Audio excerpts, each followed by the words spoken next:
જૂનાગઢના ભેસાણ તાલુકાના ચુડા ગામે નાની પાટી રામજી મંદિરની પ્રાણ પ્રતિષ્ઠા મહોત્સવમાં ગામના લોકો, યુવાનો, વડીલો અને બહેનોએ ખૂબ ઉત્સાહ સાથે જોડાયા હતા અને ગામનો આ શુભ પ્રસંગ દીપાવ્યો હતો। ભેસાણ તાલુકાના ચુડા ગામની વાત કરીએ તો કોઈ પણ સામાજિક કે ધાર્મિક પ્રસંગો હોય તો ગામના લોકો સૌ સાથે મળી ખૂબ ઉત્સાહપૂર્વક ઉજવતા હોય છે। આવી બાબત ભેસાણ તાલુકાના ચુડાના સોરઠ ગામમાં ખૂબ જ જાણીતું છે। ચુડા ગામે ગઈકાલે ત્રિદિવસીય રામ મંદિરની પ્રાણ પ્રતિષ્ઠા મહોત્સવ પૂર્ણ થયો હતો। આ મહા ઉત્સવમાં ગામના તમામ જ્ઞાતિના લોકો જોડાયા હતા। 3 દિવસ સુધી ચાલેલા આ મહોત્સવમાં તમામ વિધિઓનો લાવો લીધો હતો। વાત કરવા જઈએ તો આ મંદિરનું નિર્માણ કાર્ય છેલ્લા 1.5 વર્ષથી ચાલતું હતું। વડીલોના માર્ગદર્શન અને યુવાનોની મહેનતથી વિધાનથી અને વાસ્તુકલા પ્રમાણે મંદિરનું નિર્માણ કરવામાં આવ્યું છે। બાજુમાં આવેલા ખૂબ જ પ્રાચીન અને હનુમાનજી મહારાજના મંદિરનો પણ જીર્ણોદ્ધાર કરવામાં આવ્યો હતો। પ્રાણ પ્રતિષ્ઠાના સમયે સોના ચાંદીના હીરા મોતી જેવા ધાતુઓ ગામના લોકો દ્વારા શાસ્ત્રોક્ત વિધિ સાથે પધરાવવામાં આવ્યા હતા। ખૂબ જ આકર્ષક રામ દરબારની સ્થાપના સાથે ભવ્ય રામ મંદિરની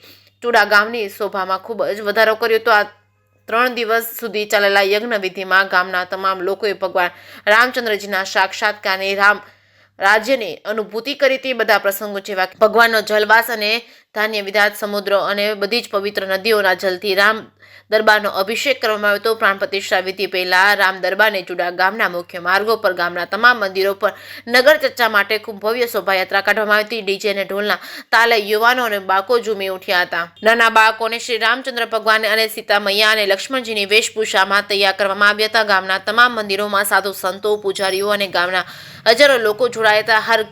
હર એક ઘર કો ભગવા ધ્વજ લહેરાવવામાં આવ્યો હતો। શેરી અને ગલીએ ખૂબ આકર્ષક રંગોળી બનાવવામાં આવી હતી। બહારથી પધારેલા મહેમાનો અને સાધુ સંતો જેવા કે પરબધામથી કેતન મહારાજ, ખાકી મઢી મેંદડાથી પધારેલા સુખરામદાસજી બાપુ તેમજ સતાધારા ધામથી નીરુ બાપુ, સતરંગ ધામથી હરિબાપુ બસગસરાથી તેમજ સત્યપ્રકાશ સ્વામી, જૂનાગઢથી જ્ઞાન સ્વામી તેમજ માંગરોળથી વિવેક સ્વામી, ડોળેશ્વર મહાદેવ મંદિરના મહંત હસુખપુરી બાપુ તેમજ અંબેશ્વર બાપુની જગ્યાના મહંત ગોવિંદ બાપુ, અંજારામ બાપુની જગ્યાના મહંત હરિબાપુ જેવા તમામ મંદિરોના પૂજારીઓ સ્વાગત સન્માન કરવામાં આવ્યું હતું। ચુડા સ્ટેટ ભોજાવાળા બાપુ તેમજ વિક્રમવાળા બાપુ બંને ભાઈઓએ ખૂબ જ ખુશીની લાગણી વ્યક્ત કરી હતી। જે કેસની ગુજરાતી સાથે પંકજ વેગડા, ભેસાણ। સુડા નાની પાટી રામજી મંદિર મહોત્સવમાં યુવાનોની કમિટીએ 1.5 વર્ષ સતત મહેનત કરી અને ભવ્ય મંદિર ઊભું કરી દીધું છે। એ યુવાનોને આપણે બિરદાવી। બીજું, રસોડા વિભાગમાં ગામે ખૂબ મહેનત કરી રસોડાનો ઉત્સવ અને એક રામમય આખું ગામ બનાવી દીધું। એ ગામના બધા નાગરિકનો ખૂબ આભાર। ભગવાન નગર સરસામાં નીકળ્યા ત્યારે ગામની બહેનોએ ખૂબ લાભ લીધો અને ઝાદી સંખ્યામાં જોડાઈ અને રથયાત્રાને અયોધ્યામાં રથયાત્રા આવે છે એવું દેખાડી અને ખૂબ ખૂબ આનંદ કર્યો અને આખું ગામ રામમય બની ગયું।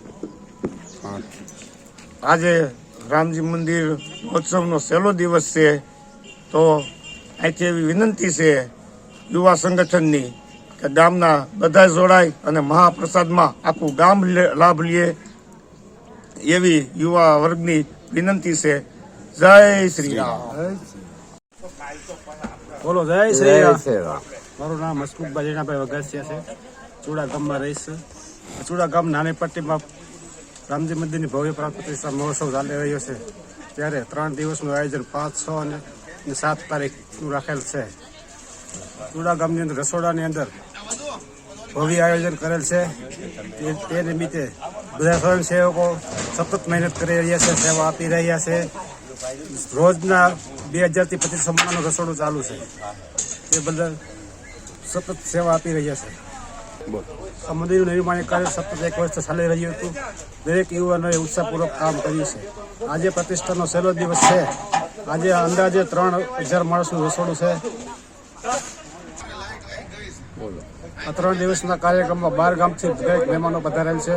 આ ગામની દરેક બેન દીકરીઓ સાસરે છે તે પણ લાવો લેવા આવેલ છે અને દરેક યુવાનો જે 12 ગામ છે, રાજકોટ, સુરત, અમદાવાદ, વડોદરા, તે પણ અહીંયા લાવો લેવા આવેલ છે। મુંબઈ। જય શ્રી રામ। જય શ્રી રામ।